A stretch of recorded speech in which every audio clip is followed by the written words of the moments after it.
সম্মানিত ভিউয়ার্স, আসসালামু আলাইকুম রহমতুল্লাহ।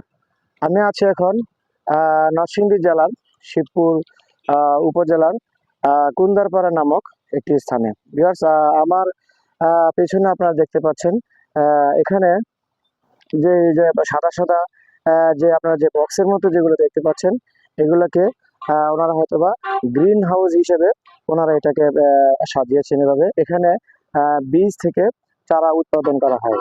বীজটা হলো সবজি উৎপাদনের জন্য যে বীজ, সেই বীজ থেকে ওনারা এখানে চারা উৎপাদন করে থাকেন। তেমনি একজন আমি আজকে এই বীজ থেকে চারা উৎপাদনকারী একজন মুরব্বী বড় ভাইয়ের সাথে ওনার সাথে কথা বলবো। আসসালামু আলাইকুম। ওয়ালাইকুম সালাম। ভাইজান কেমন আছেন? ভালো আছি, আপনি কেমন? আছি আলহামদুলিল্লাহ। ভাইজান, আপনি এইখানে বীজ থেকে চারা উৎপাদন করেন না? জি, জি। আচ্ছা, কিভাবে আপনারা এই বীজ থেকে চারা উৎপাদন করে থাকেন? সারা আমরা বিষের আলু কিনি, প্যাকেট কিনি, আপনার ফুলকপি, বাঁধাকপি, বেগুন, মরিচ এগুলো প্যাকেট কিনি না, তারপরে জমি রোপণ করি। জমিতে আগে উন্নত, আচ্ছা, আপনার যে বীজটা আপনারা ক্রয় করেন, সেই বীজটা কি উন্নত জাতের বীজ? হ্যাঁ, উন্নত জাতের বীজ, হাইব্রিড। এটা কি হাইব্রিড বীজ? হাইব্রিড শুধু হাইব্রিড? হাইব্রিড আছে, আমরা দেশীয় আছে। দেশীয় একটু কম চলে, হাইব্রিডের বেশি চলে। আচ্ছা, কি কি জাতের আপনারা চারা উৎপাদন করেন বললেন? আমরা মনে করি ফুলকপি আছে, ফুলকপি, বাঁধাকপি আছে, বাঁধাকপি, মরিচ, মরিচ, বেগুন, বেগুন, টমেটো, টমেটো, এগুলো করতেছে। এখানে আরো যে বললো যে শালগম, হ্যাঁ, শালগম আরো আছে। বিভিন্ন জাতের। আপনারা কি ব্রুকলি চারা উৎপাদন করেন এখানে, যেটা সবুজ কবি? হ্যাঁ, এটা করি কম। সেটা করেন কম। এটা একটু আচ্ছা, কম এখানে করি। আপনারা মোট কতজন মানুষ আপনারা এখানে চারাটা উৎপাদন করার চারার ব্যবসাটা আপনারা করে থাকেন? প্রায় 100 থেকে 150 লোক হইব আমরা। 100 থেকে 150 লোক আপনারা সবাই মালিক, যারা আপনারা এই চারাটা শুধু এইখানেই? হ্যাঁ, এখানে একটু সেদিকে একটু আছে, ওই পাশে তো আরেকটা। আচ্ছা, এই যে আপনারা যে যে ইয়েটা করতেছেন, এটাকে কি বলা হয়? এইটা আপনার এই স্থানটার নাম কি? নাম হচ্ছে কুন্দারপাড়া। মানে কুন্দারপাড়া তো জায়গাটার নাম, কিন্তু এই যে এটাকে অনেকে বীজতলা, যেহেতু বীজ থেকে চারা উৎপাদন, সেটা বীজতলা বলা হয়। আর আপনারা এটা কি, আপনারা এই জায়গাটা কি বলেন? নার্সারি, চারা উৎপাদনের নার্সারি বলেন। নার্সারি। আচ্ছা, এই যে চারা উৎপাদন করতেছেন এখানে, পলিথিন গুলি এইভাবে ঢেকে রাখছেন, এটা দেওয়ার অর্থটা কি? এটা দেওয়া তো হইলো আপনার অনেক দেখা গেছে প্রচুর বৃষ্টি আসবো, বৃষ্টি আসলে আমরা ছাড়াটা ডেকে লাগবো, ছাড়াটা নষ্ট হয়ে যাবে। এই কারণে আমরা বৃষ্টির কারণে পলিথিন দিই। আর দেখা গেছে মনে করেন যে আবার পৌঁছান যদি রোদ্রে উঠে, তারপর এটার উপরে আবার হালকা কাপড় দেওয়া ছাড়া ভালো লাগে, ছাড়া যাতে লইজ না পড়ে। মানে বৃষ্টি থেকে রক্ষা করার জন্য এইটা ব্যবহার করে থাকেন। আবার আর্দ্রতা মানে তাপমাত্রা ঠিক রাখার জন্য এটাকে ব্যবহার করা হয়, যেটাকে গ্রিন হাউস বলা হয়। হ্যাঁ, সম্মানিত ভিউয়ার্স, আপনারা জানতে পারছেন যে এইটাকে গ্রিন হাউস ওনারা তৈরি করে, এভাবে ওনারা উন্নত জাতের বীজ থেকে ওনারা সবজির চারা বিক্রি করে থাকেন। আচ্ছা, আপনাদের এই চারাগুলা কোথায় কোথায় আপনারা বিক্রি করেন, কিভাবে বিক্রি করেন?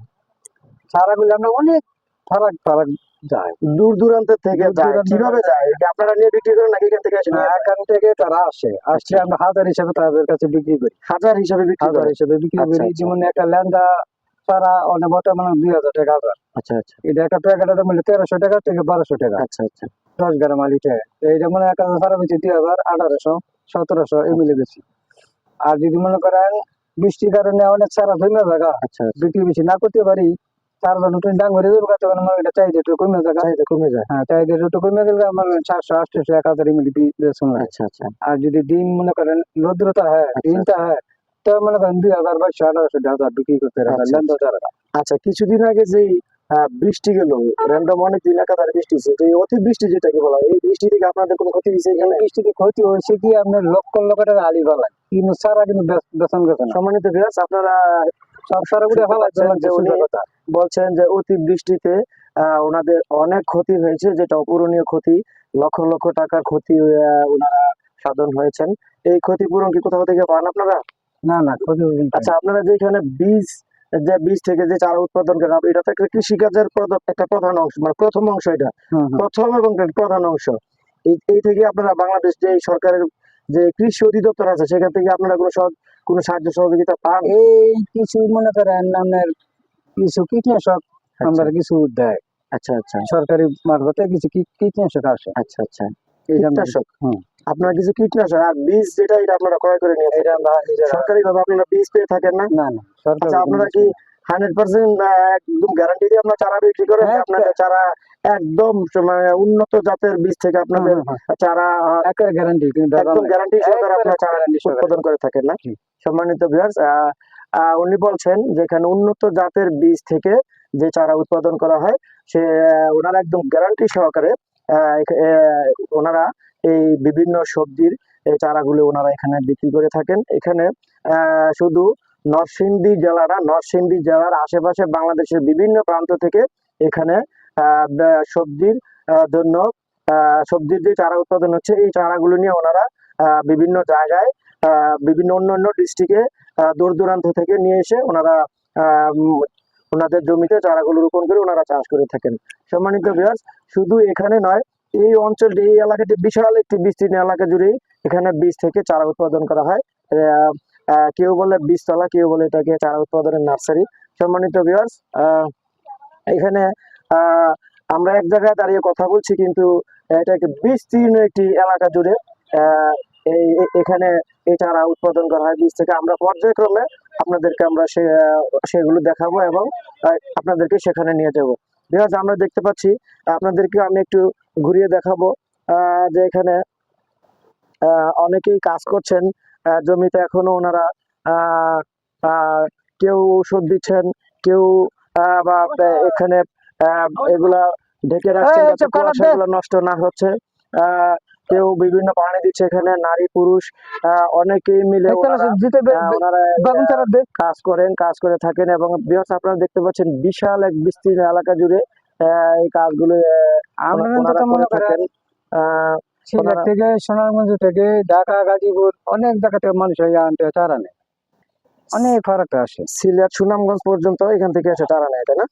জি। আচ্ছা, সম্মানিত ভিউয়ার্স, উনি বলছেন যে বাংলাদেশের বিভিন্ন দূর দূরান্ত থেকে এসে, যেমন সিলেট, সুনামগঞ্জ, আরো অনেক দূর দূরান্ত থেকে এসে গাজীপুর। ভিউয়ার্স, আমরা পর্যায়ক্রমে আপনাদেরকে এইখানে যে প্রোগ্রামটি আছে সেটি পর্যায়ক্রমে আপনাদেরকে আমরা খন্ড আকারে দেখাবো। আজকে আর সময় নেই, আমি আগামীকালকে এখানে সম্মানিত ভিউয়ার্স লাইভে আসবো। আপনাদেরকে ধন্যবাদ জানাচ্ছি। আসসালামু আলাইকুম ওয়া রাহমাতুল্লাহ।